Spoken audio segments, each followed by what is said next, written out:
太子李琛扶着皇帝坐下，自己坐在皇后身侧。很快有人把目光对准长公主这边，太子微微点头，臣敬长公主。先帝登基前，长公主就掌管财库，至今为止功不可没。都是为了大周，为了陛下，应该的。本殿不敢居功。姑祖母过谦，这么多年，您为了财库操劳，大家都看在眼里，侄孙亦是心疼你。老东西，该交出财库了吧？多谢太子惦记。长公主饮下这杯酒，抬头一瞬，眸子发冷。永嘉说的对，真冲财库来的。陛下，臣如今年事已高，财库也该有个接班人。此话一出，大殿内所有人的眸子唰的一下看过来。长公主想把财库让出来？哎，姑母哪里老，再为朕分担几年吧。父皇，姑祖母操劳了一辈子，也该享享清福。既如此，姑母有合适的人选吗？臣这孙女儿心系大周，且自小受我教导，想必跟在身边再学个1年半载，便能胜任。老千婆玩什么把戏，还想留自己家里？做梦！永嘉竟有这份心。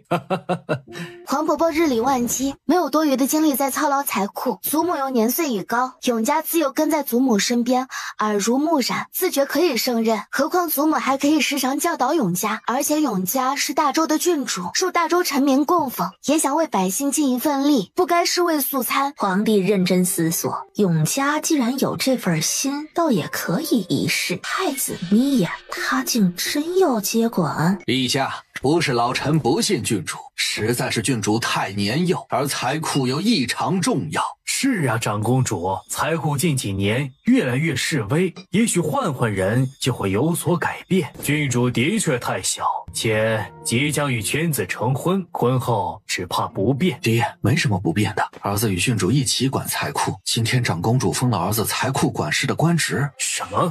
陆国公头婚啊，财库还没拿出来呢，云照就混进去了。这么说来，也算是拿过来了。他看了看太子，后者明显不吃这一套。陆国公没多说，太子看出他的意图，还是拉他下水。陆国公言之有理，永嘉妹妹嫁了人，再为谢家开枝散叶，怕是没时间没精力管理财库的事。是啊，郡主是国公府儿媳，进了后宅不便在外行走，和长公主毕竟不同了。哎，徐老头，你听不懂话呀？我说由我帮着郡主管。云照啊，你不是徐大人没听懂，实在是你更让人不放心啊。谢云照恼了，废物太子还敢笑他？他刚要争辩，被鲁国公拉住。如今朝政繁忙，皇伯伯每日殚精竭虑，太子哥哥监国，今年的洪涝、边境的骚扰，是不是都有了应对之策？孤正在筹划，还需些时日。那便是了。永嘉知道您和黄伯伯忙，都是为了百姓，而永嘉和云照哥哥却是闲了近20年，现在想为大周、为百姓做些事。如果各位大人不信任，可否给永嘉1年的时间？1年后，我们以力为衡。若无法胜任，永嘉和云照哥哥请辞。鸦雀无声，都在思考。黄伯伯，您觉得如何？丞相以为呢？老臣以为郡主接手也算便捷，长公主府对于财库了如指掌，可以一试。丞相说的在理，永嘉能有这份心，朕心甚慰。父皇，儿臣也是支持的，只是永嘉妹妹要嫁人了，恐多有不便呢。哎呀，无妨无妨，朕给永嘉赐了郡主府，挨着长公主府，不必担心。永嘉自小娇惯，离不开姑母。三公主突然脸上火辣辣的，头低得不能再低。谢云峥的拳头捏得咯嘣咯嘣直响，心疼的厉害。谢云照闻言呲着牙笑，单独住好，这样蓉蓉可以远离谢云峥。沈淑荣走去厅中央，伸手示意谢云照出来。谢云照一步窜出去，扶着沈淑荣，两人跪下叩首。多谢黄伯伯，我们2人定不负圣恩。多谢陛下，我们2人定不负圣恩。宴会散时，天边只剩落日余。沈淑荣坐了祖母的马车回去，谢云照骑着马在后面护送。以后有的你忙。祖母，永嘉想多出去走走看看。好，叫云照护着你。长公主越发觉得换办的婚事好，永嘉不用依附夫家，自然有个事事以他为主的夫君才好。他很愿意呢。云照读书不行，功夫学的倒是最好，能护得住你。沈淑荣脸颊微红，他知道他浑身的肉都紧绷绷的，可有力量了。到了家门口，沈淑荣又被谢云照扶下来。我回家了。男人语气带着不舍，沈淑荣哪能听不出？路上注意安全。谢云照目送他进去，见大门关上，谢云照转回去牵马。都相处了1天了，已经很好。再说晚上看不到是应该的。几人刚要上马，小门出来一人。郡主有交代。二公子，明早郡主等您用早膳。我知道了，你回去告诉郡主，我会早点来陪她。翠寒又行了一礼，抬眸瞥他神色，笑着回去。姑爷又高兴了。沈淑荣回房后简单梳洗便睡下，今日没午睡已是累极。谢云照院子里呼呼舞剑，睡不着，心里美。三公主回去发了一通脾气，她才是公主，凭什么所有的风光都被一个郡主夺去？四公主也蔫蔫的，她好维护永嘉。太子回去后，老钱伯把着不撒手，好得很呢。沈淑荣竟然还敢要郡主府。谢云峥回去之后，谢云照为什么活着？这一夜只有沈淑荣睡得安稳。夜深，一黑衣男子暗处穿梭，溜进一高门大院。美了，羡慕。有了财库。等等，什么叫有了财库啊？你爹你大哥的心思他们没得到，你先得到。我没得到，这是他的。他的不就是你的？错，他的就是他的，我的也是他的。用时寻个方便总可以吧？看情况。哎呀，白高兴了。我娶媳妇儿，你高兴什么呀？那你来干嘛？只为了显摆？怎么嫉妒？快走，看就烦。第二天清晨，谢云照已经巴巴赶去长公主府用早膳了。门房看着比昨日还早的谢二公子，忍着笑带人进来前院，让人去通报郡主。谢云照赏了他10两银子，以后少不了大早上打扰。门房千恩万谢，姑爷脾气真好。岁寒又来请人，沈淑荣还没梳妆，披着外衫歪在榻上，衣袂轻垂。谢云照还是第一次见他这般，心砰砰直跳。他不介意他看到？我是不是来得太早了？沈淑荣微微点头，他的确还没精神，想说以后不必这样早。你不用管我，我来了就等着，你睡好再叫我。沈淑荣又想笑了。这傻小子怕是恨不得住这儿不走了。谢二公子来了，奴婢记得您喜欢碧螺春，正巧煮了新茶，二公子尝尝。谢云照回头皱眉，金枝之前拦他的大丫头银枝岁寒也微微蹙眉，金枝怎么突然待见二公子了？沈淑荣眉眼淡淡的，看来他已经想明白，没有谢云照，他连国公府都进不去，更别提有机会爬上谢云峥的床。怎么没人说话？二公子，郡主落水吓到奴婢了，奴婢太过忧心，所以言语都有冲撞，还望二公子海涵。屋里依旧无声。谢云照知道沈淑荣有意让他自己处理。起来吧，你也是担忧郡主。多谢二公子，您以后常陪郡主用膳，喜欢的口味可以告诉奴婢，奴婢吩咐厨房。有了。二公子客气，郡主，奴婢这次真知道错了。好，以后不用避着了，奴婢伺候您梳妆。谢云照收回视线喝茶，不能一直盯着，眼睛老实的看着茶杯，很快又跑到梳妆台前，不知不觉就看呆了，心扑通扑通跳个不停。他知道自己没救了，若是从未得到，就谈不到失去。但现在谁敢和他抢蓉蓉，他定不死不休。早膳摆好，两人安静用膳。工部侍郎之女叶曼、国子监祭酒之女乔月的帖子再次呈上。沈淑荣看到叶曼的名字，心抽痛。叶曼死的时候，他哭了2天，结果他被假死后，却在皇宫看到了他，同他一样，也被夫君假死送上龙床。这辈子他改了命，叶曼怎么办？他的婚期还有1个月。今天我们要出去，时间不多，给2位小姐回帖。是。沈淑荣嚼着燕窝粥吃不下，怎么能退掉他的婚约呢？他们俩惹你生气了？有什么办法能退掉两个人的订婚？谢云照脸色煞白，他要和他退婚。沈淑荣见他变了脸色，突然回过神来，不是说我们是……不行。沈淑荣发现根本没法说，难道说以后会怎样吗？不是我们是谁？他想让谁退婚？沈淑荣见他更慌，屏退下人，握住他的手。你别紧张，我说的是叶曼，他和贾侍郎的次子订婚了，1个月后成婚。哦，交给我。什么？沈淑荣没明白，什么交给他？蓉蓉想让他们俩退婚，这件事儿交给我。他不问理由？沈淑荣的疑虑写在脸上。蓉蓉想做什么都可以交给我，我不需要理由。只要你不和我退婚。沈淑荣咬着唇，他还没想好的理由，在他看来根本不需要。说不感动那是傻子。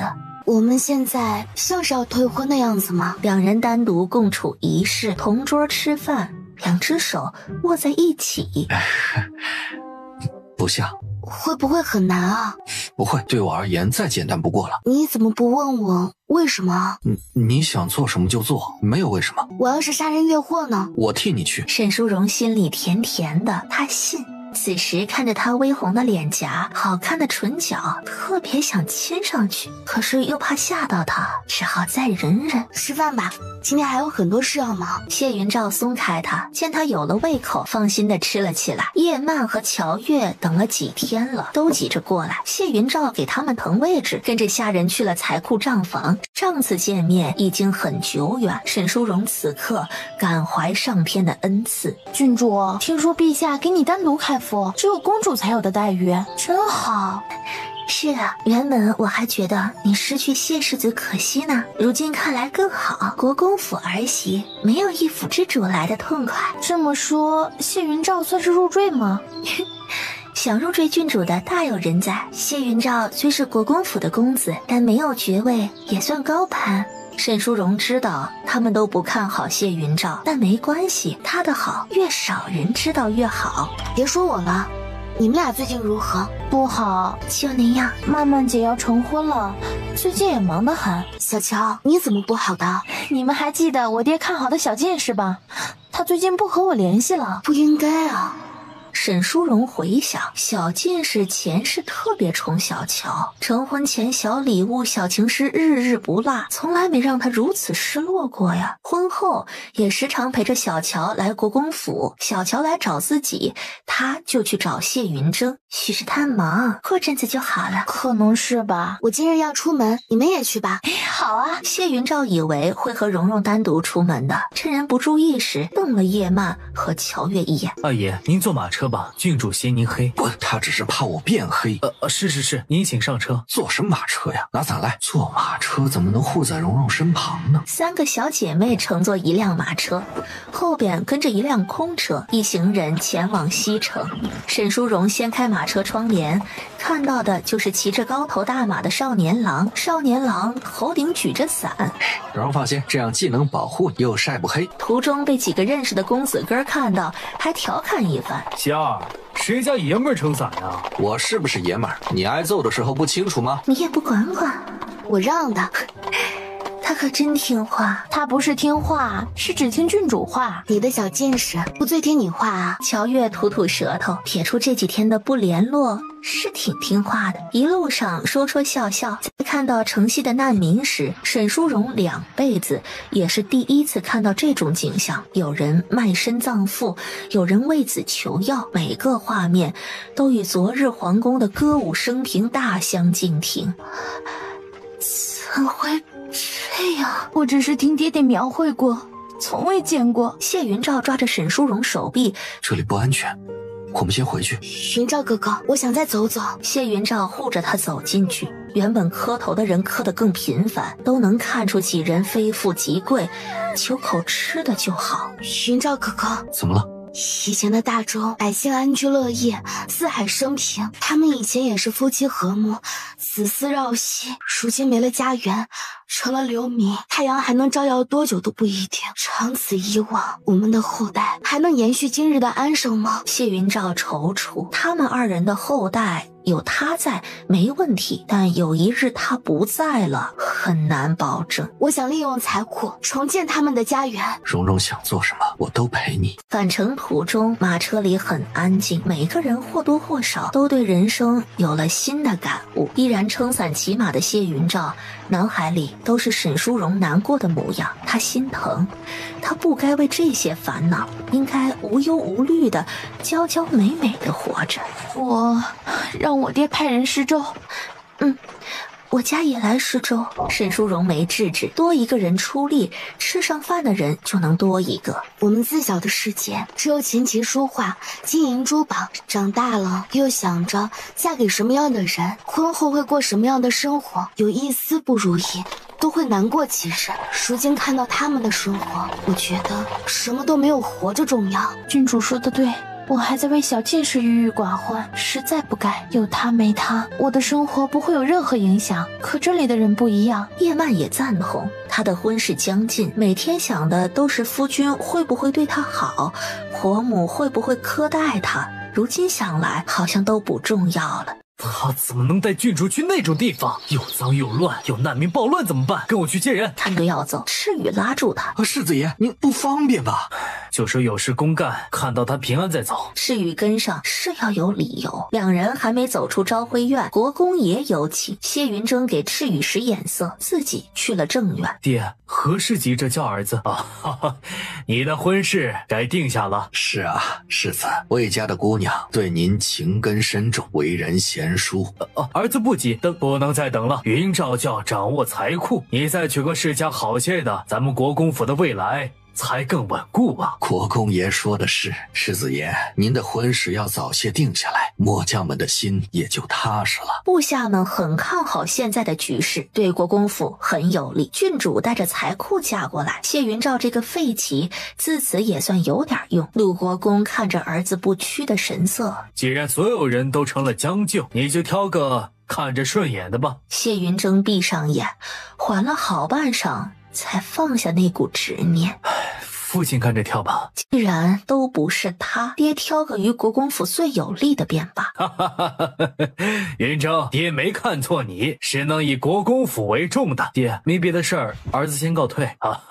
去吧去吧。谢云峥恍惚地走回昭辉院，把自己锁在卧房里，一阵一阵的狂笑传出来，还是到了这种地步。世萧守着院子，眼里满是心疼。沈淑荣回府，他带着谢云照召见了财库的管事，一条一条郡主令传下去，他要在4个月之内实现南北水运通商。谢云照一股自豪之感油然而生，他的小姑娘如今威风得很。等管事们领命退下，云照哥哥，其实整顿货船并不难，难就难在这几个县城近几年灾情严重，河道早就被水匪霸占。他拿出山河图指给谢云照，这几处的灾情太重了，当地的父母官不知道在做什么，黄伯伯年年拨款，年年大灾。先让人去查探，若还是如此，我亲自过去。谢云照脑子里已经骂了当地官员无数次，敢让他的蓉蓉操心。我也要去。好，我们一起去。谢云照脸颊微红，他是不是不想和他分开？两人统计各自可用之人。下午，沈淑荣去长公主处要100子灵卫的指挥权，又要了工部的2名官员。你打算用到什么时候？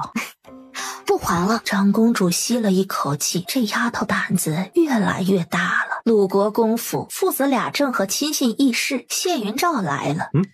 你们聊你们的，不用管我。鲁国公尴尬地看了看部下，谢云峥也是蹙起了眉。他从不参与朝堂，今天怎么会过来？很快便没人理他。裴副将突然想起一个人来，世子既然不想挑住在京城的女子，吏部尚书之女怎么样？她虽养在老家，但其祖母当年可是出名的温婉贤淑，相信李家老太太教养出来的孙女儿定是不错的。的确啊，而且与吏部尚书联姻，对国公府也算有利。谢云峥皱着眉思索，京里的贵女，尤其之前缠过自己的，永嘉都不喜欢。这位李小姐不在京城，和她没有矛盾，也算。他都不在京城，怎能知道好不好？给世子选妻，定然要贴心的，真心待他的。哦，二公子有合适的人选？当然，魏家小姐非世子不嫁，她才是最有诚心的。三公主就不考虑了，毕竟世子不能入赘。你哥不喜欢经理的，那也不能辜负魏小姐的一片诚心呐。不如世子两个都娶了，一妻一妾。什么混账话！出去！我不走，我也是国公府的一份子，定然要为国公府谋划呀。而且儿子现在能参与财库的事儿，爹确定让我出去？哎呀，二公子如今懂事了，国公也应该高兴啊！别打消孩子的积极性，何况财库的事儿还需要从他口中得知。哎，来这也行，你哥的事儿你别参与。是你常说我们要兄弟齐心，现在连建议都不让说了。不听算了，把我的令牌给我，再给我点人手。怎么一回家就要人要令牌？这是要做什么？你要人做什么？我在财库任职，没人用郡主不得笑死我。陆国公府额，他这个逆子就是来讨债的。可以给你，但令牌不能乱用。儿子懂，儿子都及官了，也快成婚了，已经懂了。陆国递给他，谢云照接的时候阻力不小。哎呀，放心吧爹，儿子如今有了官职，以后遇事轻易不会用家里身份的。你如今是长公主孙女婿，郡主的未婚夫，还是财库的理事，这令牌不得已时不要用啊！知道了，爹，我走了。陆国公怔愣半晌，儿子都走了，还没回神。他真正的长子有正事儿了。谢云峥眼底闪过狠厉，这个时候才想上进，晚了，他不会给他机会。你们参考下我的意见啊，世子的裙带关系可得好好利用。气得鲁国公要冲出来，被部下给拉住。裙带关系是什么好听的词儿吗？谢云峥捏着拳，还敢笑话他。谢云照去了督察院，找负责临淮一带的御史刘思明。年过40的刘大人听到他找，这个魔头找他做什么？得知是来了解洪涝灾情之事，他很意外，但也郑重地接待了谢云照。谢云照难得认真一次，刘思明也没保留，该说的都说了。第2日大清早，谢云照又去了长公主府，沈淑荣依旧是昨天的模样，屏退下人让人进来。早上想吃什么？我昨天取回令牌，又找了刘御史了解了临淮的情况，一会儿说给你听啊。沈淑荣一早醒来就被感动，又想抱他，怎么办？突然窗帘被风吹起，他向前扑去。什么东西？好可怕！别怕，风而已。云照哥哥，自从落水，我的胆子好像变小了。有我在，什么都不用怕。谢云照把人搂紧，轻声安抚。沈淑荣贴了一会儿，像才反应过来一般，推开他的胸膛。云照哥哥，对不起，我们还没成婚，不该这样，都怪我。谢云照心里痒极了，短暂的柔软无法抚平狂跳的心，一把把人拉入怀中，紧紧地搂着，细细地感受他的娇软。不怪你，你害怕，要再抱抱才能好。沈淑荣美死了。谢云照闻着她发间好闻的玫瑰花香，这辈子都不想松开。两人贴得紧，伴随沈淑荣的呼吸而不断起伏的胸脯冲击谢云照的神经。他明显感觉到身体的变化，鼻腔一酸，又有液体想要流出，还没抱够，又不得不松开。我先出去，等会儿再来陪你。谢云照又一次落荒而逃。婚期太慢。谢云照逃出府门，才没人关注，手帕再次变了血帕，还没收起来，就见陆子谦迎了过来。哎呀，就知道你在这儿，几天没找我了。我没空陪你玩。我知道你要陪郡主，可以带着郡主一起玩啊。谢云照思索，也行，你先回去等我，我问问他的安排，再让人通知你。哎，好。陆子谦骑着马颠颠的回家。沈淑荣叫人进来梳妆，银枝岁寒见他什么事儿都没有，一头雾水。姑爷又是捂着脸走的，郡主不像发脾气的样子。花妈妈走进来，郡主，庄子里已经安排好了。沈淑荣对着镜子露出一抹得逞的笑。谢云峥啊，谢云峥，你将来最大的筹码也即将失去。花妈妈又递上一封信，沈淑荣越看脸越黑，还真叫他猜对了。郡主，他和姓段的还有往来。什么？现在？每月15，正是明天。舅舅王王府请哥哥过来，就说我不舒服。比他先一步得到消息的长公主已经换了郡王妃来，婆媳俩坐着研究要怎么告诉沈琪这些事儿，却没想到沈淑荣已经把沈琪叫来了。小妹哪里不舒服吗？裴谢云照用过早膳，让他先去账房等他，他单独见了哥哥。哥哥，你先看看这个箱子，里边是我落水第2日梁氏送来的礼物。沈琪一惊，小妹怎会称呼妻子梁氏？是梁氏做了什么惹小妹生气了？他哄一哄就好了。他打开，都是小孩子的玩意儿。这小妹别生气，哥哥回去问问他，再给你补上最好的。哥哥，咱们2个被蒙蔽了，和梁氏的相遇是阴谋。沈琪呆住，妹妹她在说什么？看着手里的纸张，沈琪只觉天旋地转。梁氏成婚前有青梅竹马，而她的青梅竹马却被她的继妹抢走。她发誓要嫁给有权有势之人，第一个勾引的是谢云峥，她只是她的第3个目标。小妹，你从哪里知道的？这不可能啊！梁氏她……沈淑荣知道她很难接受，她也是。哥哥，我们就是太善良了，被人利用了。姜还是老的辣，娘和祖母可能早就看出他心机深沉。沈琪不敢信，不愿信，他第一次懂什么是情窦初开。哥哥，如果他爱慕你，用些手段，我不觉得有问题，因为他也刚干过这种事。但你是他的第3个选择，甚至算上他的竹马，你是第4个。我忍不了。最让我无法接受的，他的竹马，也就是他如今的妹夫，去年考取了功名。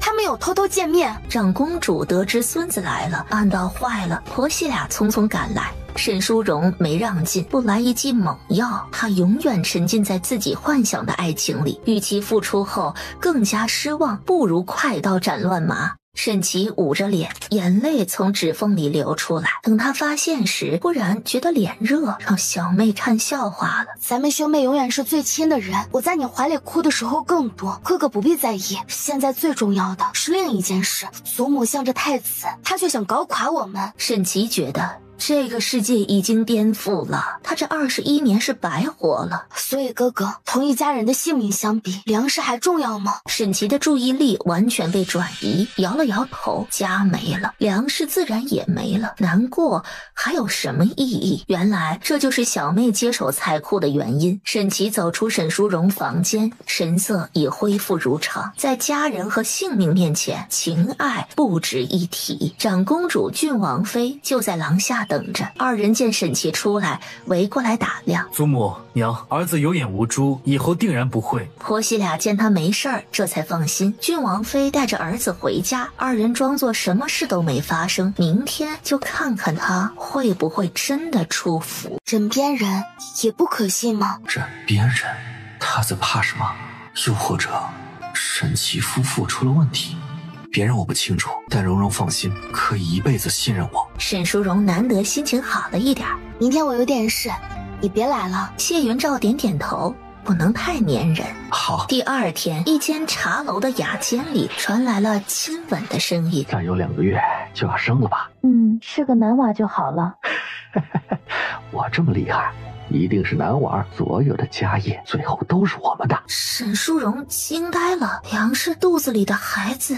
沈琪瘫坐在椅子上，沈淑荣不忍再看，悄悄走出门，给他空间。沈淑荣招手，花妈妈、田妈妈凑了过来，封锁茶楼，歇业1天。是。沈琪和梁氏成婚时，郡王妃就把这间茶楼给了梁氏。梁氏每月15都会过来，左右包厢都不允许落客，但他怎么也没想到，今天沈淑荣和沈琪就在隔壁。长公主还是进去找沈淑荣，孙女做事太绝，还是要委婉些。祖母，针扎一次只会疼一下，回头她一包扎，针就白扎了。长公主也知道这个理，但毕竟是自己亲孙子，她下不去这个狠手。祖母放心，哥哥虽然善良，但他能经得住事。长公主叹息着回去，本以为有他在，孙子孙女能一直荣耀，可没想到内忧外患始终存在。沈淑荣去找谢云照，他正坐在账房里看账本呢，让他安心坐下来。来可不是件容易的事儿。看什么呢？你哥走了？沈淑荣神情蔫蔫的，谢云照看到想去哪儿玩的话问不出了。不高兴吗？你看出来了。沈淑荣坐在他身边，头轻轻贴上他的肩。云照哥哥，善良不是最美好的德行吗？为什么善良的人要受欺负呢？谢云照心里微动，他感觉得到他的小姑娘开始依赖他了。蓉蓉，无欲无求的世界可以善良，但人有七情六欲，难保不心生歹意。砰的一声，等看清来人，两人慌张不已。不是你们看到的这样，小郡王、郡主怎会在这儿？男人已经跪了，沈淑荣示意福喜、福顺进去捆人。不是哪样？想说你们没偷情是吗？杨氏疯狂点头。要不要看看你的衣襟？夫君，我是被迫的，我在这儿休息，是他冲进来。不是的，是他约我来的。他说你没能耐，财库都给了女儿山的郡主。沈琦也不废话，接过花妈妈手中的长鞭，狠狠抽在那姓段的身上。你们什么身份，敢质疑公主府的决策？梁氏吓得捂着脑袋直喊，他从未见过如此狠厉的沈琦。姓段的疼得龇牙咧嘴的叫。田妈妈让沈淑荣回避，沈淑荣却坐在这儿欣赏。对不起他们的人都要10倍、100倍的付出代价。无数鞭子抽在奸夫身上，他蜷缩着躺在地上，已经失去意识。夫君，我们的孩子，看在孩子的份上。闭嘴！沈琦恨不得一刀捅了那孽障。夫君，我肚子不舒服。不舒服？好啊，可太好了！来人，夫人肚子不舒服，带回府请太医。梁氏不觉得他会知道孩子不是他的，只要有这个孩子在，他一定不会有事儿。沈淑荣跟去了郡王府。太医把大。梁氏昏过去时，还想着利用儿子来挽回夫君的宠爱，殊不知这孩子压根儿就没有看到任何光亮。沈琦不想再看到梁氏，沈淑荣带他去了庄子，人忙起来便忘了。沈琦不懂庄子有什么可去的。沈淑荣思绪回到前世，谢云峥带回的这个人制出一种很有威力的火药，打下了所有的海寇。但现在他足足提前4年找到这个人，也许不能立刻见成效，但能阻止人落到谢云峥手里，那也是好的。别紧张，我听说你喜爱一些新奇的玩意儿，想要什么材料都可以，你想做什么就做什么。你的父母家人，庄子上会安排活计，每个人月银1两。你的2个侄儿，我会请先生教导读书。白三柱听傻了，有这等好事？当然，一切都不是白来的，你做出来的东西都归我，如果我满意，会额外赏你。听到不是白给的，白三柱这才微微放下心。多谢贵人。哥哥，以后这里就交给你了。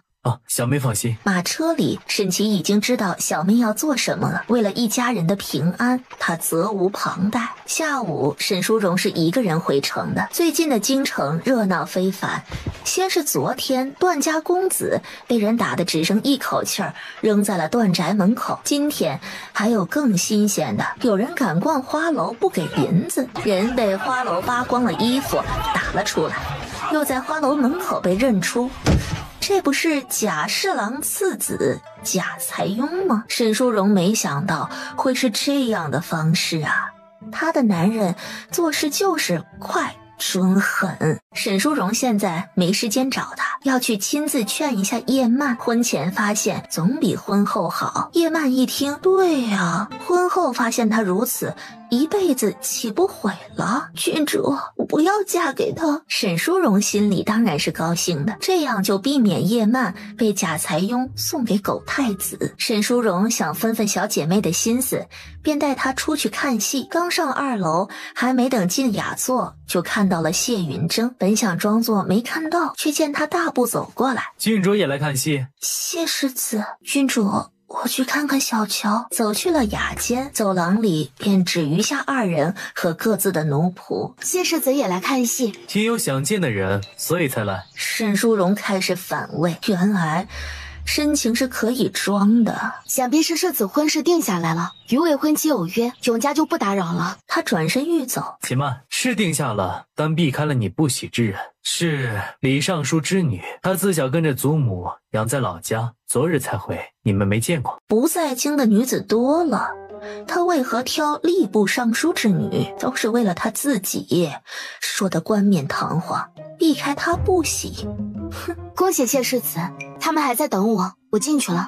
谢云峥很难受，哪怕他蹙个眉或是打他2拳，他也能有点安慰，可他却说恭喜。谢云照百无聊赖的在家，蓉蓉2天没召唤他了，陆子谦喊他出去玩，他也没去。你到底在等什么呀？没媳妇的人什么都不懂。青竹匆匆回来，在谢云照耳边低语，谢云峥去了郡主所在的戏园送客。抬步便出了院子。陆子谦莫名其妙啊，他怎么又被送客？刚走出戏园，就见一棕色大马旁站着身姿挺拔、潇洒俊朗的男人。沈淑荣一高兴就要扑过去，突然想起醉春香，又收回视线。谢云照没看到谢云峥，提起的心刚落下来，就发现蓉蓉不理他。叶曼乔月见他来了，郡主告辞，我们先走了。沈淑荣点点头，还是没理会站在身旁的人。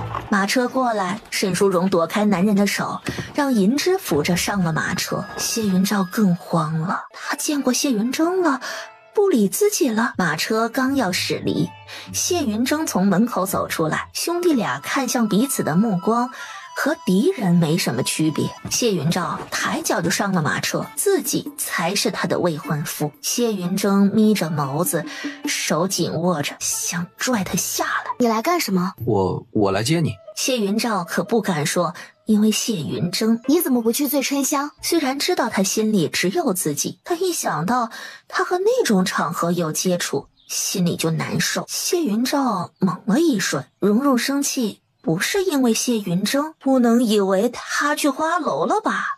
蓉蓉，就算给我1万个担子，我也不敢去花楼啊。哦，不是不想去，而是不敢吗？不，我压根不可能去喝花酒，我对你绝对忠诚。我们才刚订婚，你对我忠诚才几日？也许你之前去过。去过是去过，但没叫姑娘算吗？他心里只有她，怎么可能找别的女人？委屈巴巴的挤过来。蓉蓉，我说了，你别生气好不好？以前还真去过。那是我的产业，我只是过去看过账，从没叫过姑娘，以后不去了。你开花楼做什么？谢云照不知道怎么解释，就赚银子。看他的样子好像不信。家业他继承的多，我得为自己考虑，如今也算是为我们的将来考虑。蓉蓉，别气了好不好？沈淑荣知道他定有自己的势力，但没想到花楼也是其中之一。那你以后能保证不去？我保证，我要是踏进一步，天打。好了，我信你。沈淑荣拉下他的手，谢云照就是牵过来，握在掌心，又软又小的，真想咬一口。不生气了。只要你洁身自好，我不会生你气。一定。我还以为他不再说，不要提谢云峥才好。你以为什么？没什么，就刚刚看到，他听了定会以为我不信他。看到谢云峥了，吃醋了。你到底要说什么？谢云峥订婚了，你以后有我，可以试着放下。好，我会放下。蓉蓉说放下谢云峥了，真的吗？当然。谢云照高兴了，刚要咧开嘴角，就听当然需要一些时间，你不会介意吧？不介意。哪有那么快？即便他说了放下，也是故意哄自己的。人在眼前，沈淑荣也想念的紧，眼珠一转，就来了主意。云照哥哥，我累了，你能让我靠一会儿吗？谢云照哪会拒绝，坐近他，靠在车厢上，沈淑荣靠在他怀里，感受着蓬勃的生命力为他跳动的心。男人满足地扯了扯唇角，不敢乱动，怕扰了怀中的娇人儿。他不排斥他，愿意嫁给他，还惦记着两人的后代。沈淑荣累了一天，竟睡着了。马车已经到了长公主府，银枝掀开马车帘，就见郡主靠在谢云照身上睡着。他回头看看岁寒，等着吧。沈淑荣睡了半个时辰才醒。到了，怎么不叫醒我？没什么事，你想睡就睡。别急，现在还不行，要等成婚后才能。陆子谦约咱们出去玩，要去吗？沈淑荣忽然想起，为了做个好妻子，14岁后便没骑过马，剑术也该减减。去跑马吧，很久没玩了。好，我来安排。谢云照勾着唇下了马车，又把人扶下来。沈淑荣不知怎么的，脚落地的一瞬间，突然一麻，直直扑在谢云照怀里。他发誓啊，这次真不是故意的。谢云照搂着人站直。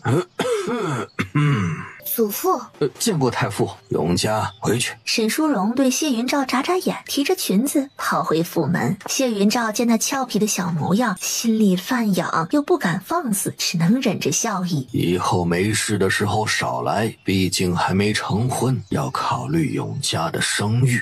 云照懂，请太傅放心。回去吧。二爷，世子去戏园，怕是故意做给您看的。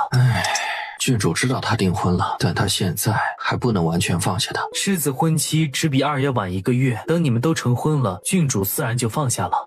难呐，以后做春香的事告知我即可。郡主介意不让我去。二爷，这么说来，郡主还是在意您的，是吗？花楼不让您进，这是管着爷呀。你的意思，他酸了？当然，您介意他心里有世子，他介意您去花楼，一样的，都酸。谢云照坐直2分，青竹说的有点道理。他今天在马车里主动要靠着我，靠着还睡着了。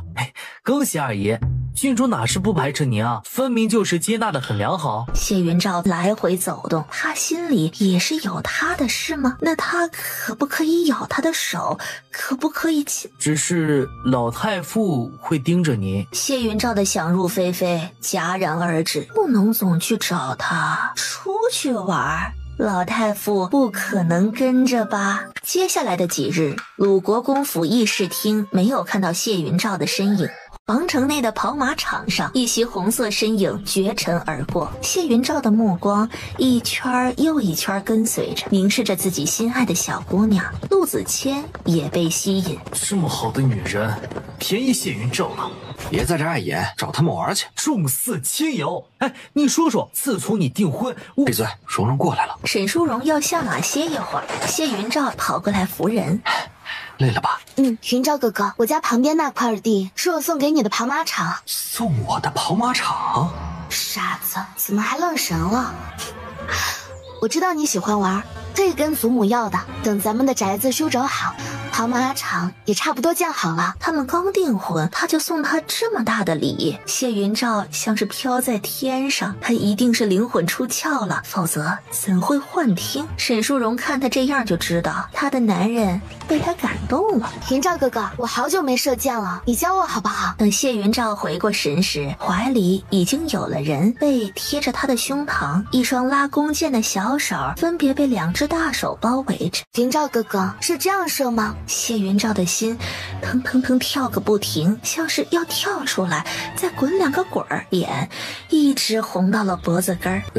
找好角度，再上一点，左一点，回来一些。折返回来的陆子谦心说谢云照有道啊，才多久就俘获了郡主的芳心，这种情况打扰一定会被打死，便悄悄转身回去找别的哥们儿玩。2人终于放过箭雨，让他射中了他的靶子。云照哥哥，再教我。陆子谦赶紧跑走，刚走出场地围栏，迎头碰上一人，目光正看着亲密射箭的2人，私下看看，见没人，赶紧行礼。您怎么过来了？玩得挺开心啊。陆子谦垂眸，不是让他出来玩吗？不让谢云照接触正事儿，又哪儿不对了？您吩咐，玩点人多的吧，我要他断腿。陆子谦眼皮一紧，他们到底是不是亲兄弟？怕是不容易呀，这就要看您的手段了。是，我会想办法。陆子谦走后，男人依旧盯着场上的2人，手捏出了咔咔的声响，欺负他单纯，借机占便宜，这种卑劣之事也只有他做得出来。永嘉别怕，我很快就能解决他，让他有心无力。沈淑荣还想再射，但谢云照已经是极限呐，正是血气方刚的年纪，又是他心爱的人，早就乱了方寸。蓉蓉，我去和他们说几句话。又一次逃跑，场内没有别人，嗖嗖2箭，一支一支射着。全中靶心。岁寒和银枝笑了，郡主故意的。哎，改天玩马球吧。谢云照觉得不错，可以让蓉蓉看看他的厉害。打马球可以啊。蓉蓉想请谁？宫里的都不请，还有我不喜欢的不请。好，我安排下去。返程时，沈淑荣的马车里，男人坐在一边，腿上躺着一只毛茸茸的小脑袋，他又睡着了。接连几日都是这般，一上马车就困。谢云照觉得是腿的荣幸。今日到了长公主府，掀开车帘的不是婢女，而是一张老迈的脸庞。成何体统！沈淑荣一个机灵坐起来，谢云照怕他磕到，急急扶稳。太傅见谅，郡主太累了。沈老太傅甩袖子回去，他今天特意守在这儿，结果一定是自己孙女要这般，否则谁敢进他的马车？老太傅气呼呼地回了正院。长公主看着老头子头顶冒烟，不免好奇，谁敢惹你？谢家二郎岂有此理，竟然让永嘉躺在他腿上睡觉。我告诉过他要注意永嘉名节。是你孙女要躺，他拒绝，你孙女会生气。在你和永嘉之间，他选择听永嘉的。这李子都吃到肚子里去了。行了，想当初定下你为驸马时，不也争着抢着要随侍左右？国姬被你抢走，王嬷嬷都怕我不用她。说这些做什么？多少年的事儿了。云照愿意照顾他，我们该高兴的。换了谢云峥，岂会放下身段？老太傅什么都懂，就是心堵得慌。哎，再留2年才好。都留到18了，再留老姑娘了。老太傅闷闷地走去书房，不想听。沈淑荣还没到秋桐院，就被长公主叫去。祖母，您找我？玩野了吧？天天往外跑。孙女去练骑射，落水后身体一直虚着，好在练了几日，精神许多。喜欢他。沈淑荣脸颊一红，垂眸不语，被祖母看出来了。不觉得他比不上谢云峥了？沈淑荣依旧低着头，掩盖眼底的恨意。就是和他在一起很放松，云峥哥哥也好，很优秀。以前很多人羡慕孙女，只是接触时总想拘着自己，否则怕配不上他。长公主点点头。你从小就跟云照玩得来，是个能让你高兴的。沈淑荣心里闪过苦涩，所以每个人都知道她的心思，但为了家族，只会让她选择更好。祖母、祖父是不是生气了？他舍不得你，想多留你几年。沈淑荣通红的小脸瞬间变白，她现在恨不得飞去他房里，祖父还要留。逗你的，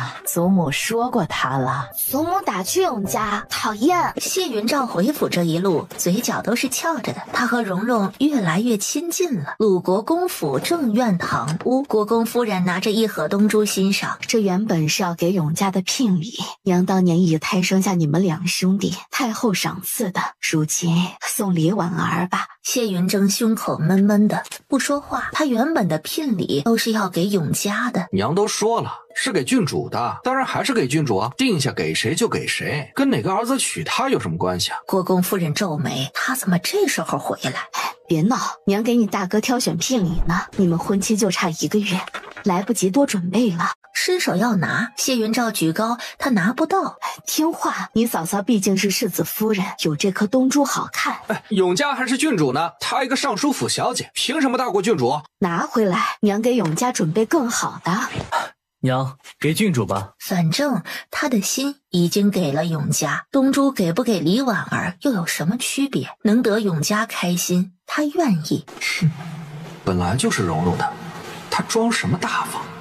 娘，您偏心。国公夫人想打自己，两边不讨好，都是他的错。哎呀，给你，但李婉儿毕竟是世子夫人，聘礼低了不好看。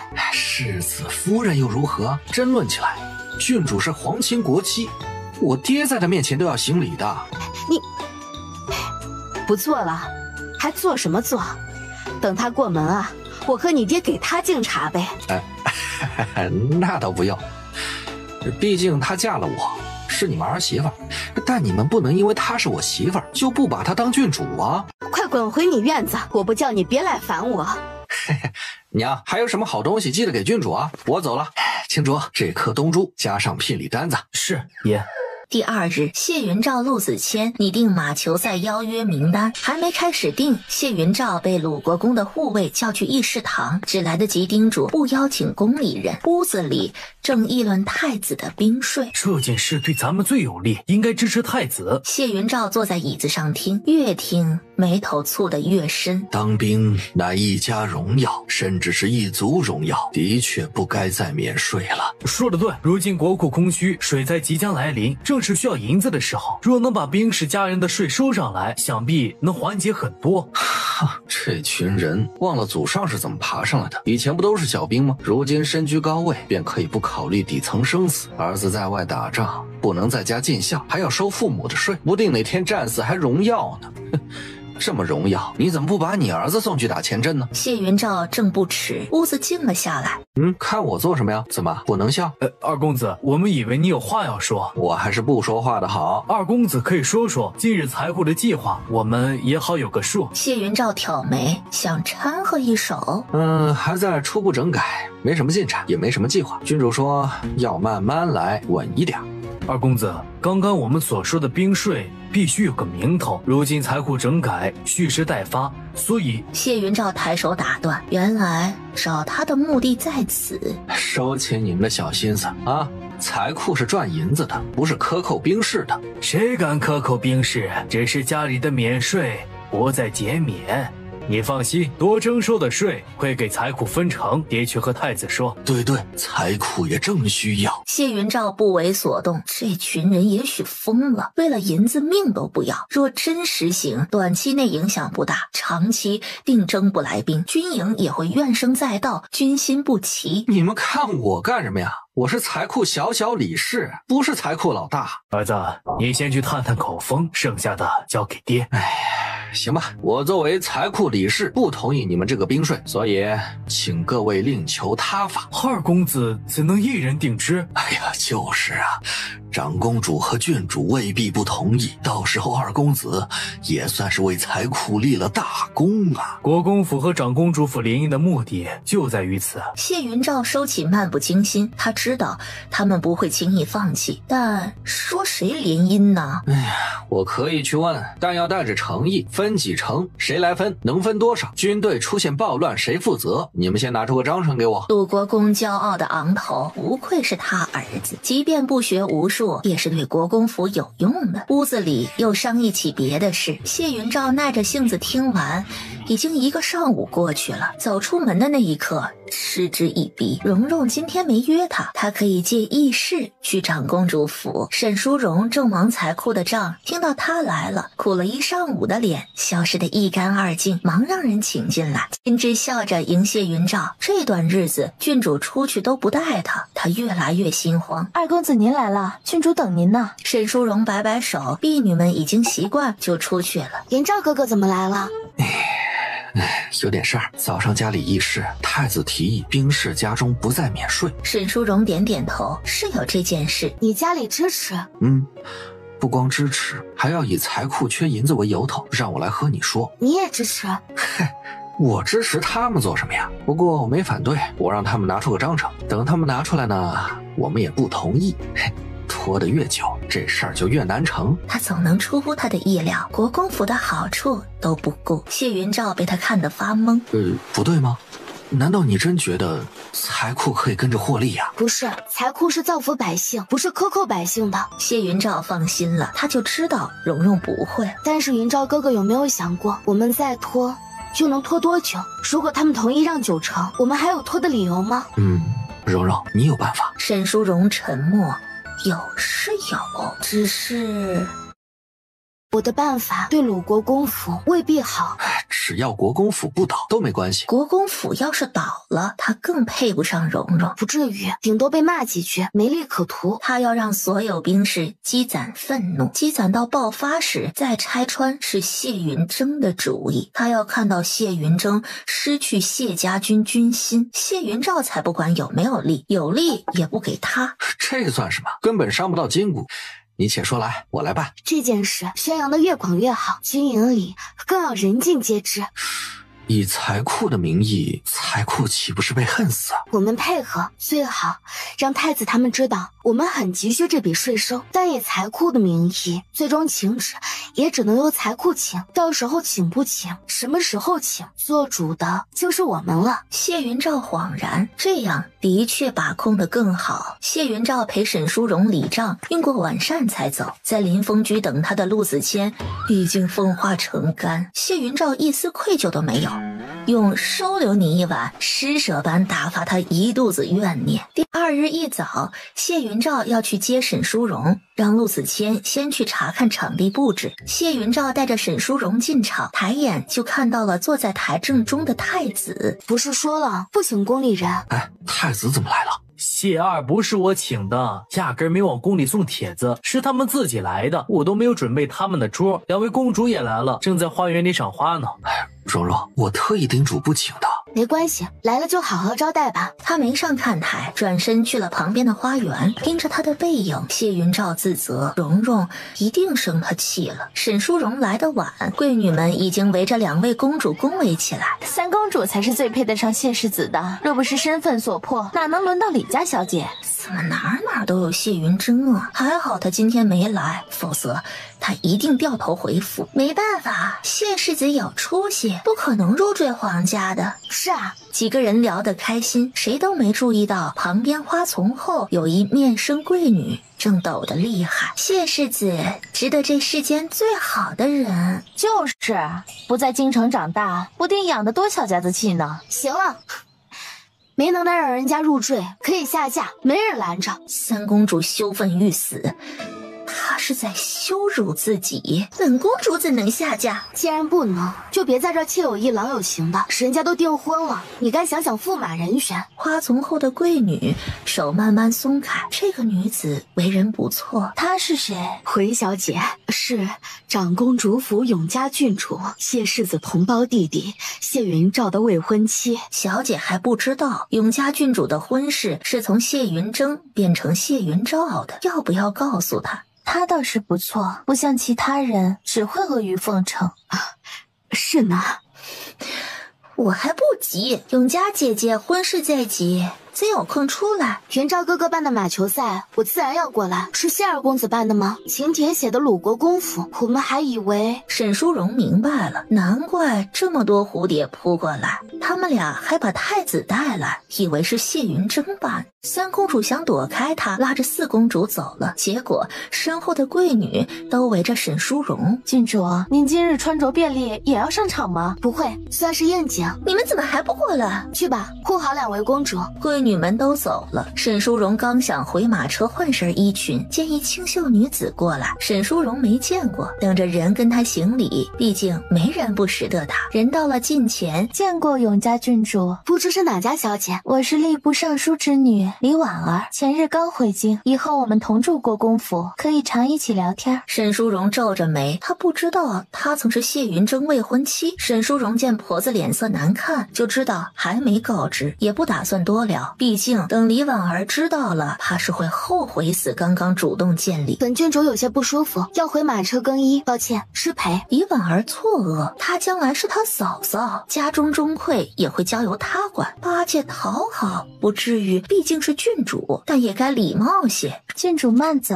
散步间又遇到几位贵女。你们说谢世子未婚妻在京里，今天会不会邀请她来？应该会吧，只是我看到永嘉郡主的马车了，若是被永嘉郡主看到，定会难过。是啊，好好的婚事就这么换了人。李婉儿神色一变，永嘉郡主为何难过？再看婆子已经抖成了筛子，捏着她的手腕走去隐蔽处，一巴掌扇在婆子脸上。永嘉郡主和谢世子到底什么关系？还不给我说来！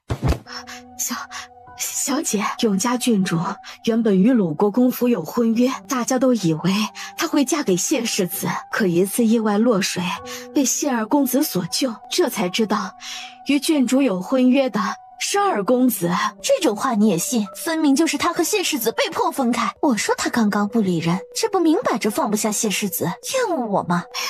小姐您别这么想，郡主已经同意，自然不及时告知我，还为他开脱，你到底是谁家奴婢？李婉儿很生气，爹娘只说谢世子多么多么好，可丝毫没说他订过婚。所以谢世子选我，也是退而求其次，是吗？